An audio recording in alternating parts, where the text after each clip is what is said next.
Yehova ateye ate? Utekereza ko Yehova ateye ate? Ese wumva akomeye cyane, ariko nanone wumva ari kure ku buryo ntaho mwahurira? Ese utekereza ko ari umuntu ukomeye cyane ariko utagira amarangamutima? None se mu by'ukuri Yehova ateye ate? Bibiliya itubwira imico ya Yehova, ikanatubwira ko atwitaho. Ingingo ya mbere iravuga iti: kuki tudashobora kubona Imana? Bibiliya iravuga iti: Imana ni umwuka. Yohana 4:24.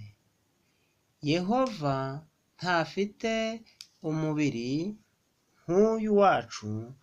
Yehova ni umwuka. Ntidushobora kumubona, kandi aho aba mu ijuru ntidushobora kuhabona. Ingingo yacu ya kabiri iravuga iti: imwe mu mico ya Yehova ni iyihe? Nubwo dushobora kubona Yehova ariho kandi afite imico myiza cyane ituma abamaze kumumenya bamukunda. Bibiliya iravuga iti: Yehova akunda ubutabera, ntazareka indahemuka ze. Zaburi ya 37:28. Nanone agaragariza abantu urukundo rurangwa n'ubwuzu n'imbabazi cyane cyane abababaye. Yakobo yabivuzeho 5:11. Yehova aba hafi y'abafite umutima umwe umenetse, akiza abafite umutima ushenjaguwe. Zaburi yabivuzeho, yanditswe na Dawidi, 34:18. Ese burya wari uzi ko ibyo ukora bishobora kubabaza Yehova cyangwa bikamushimisha?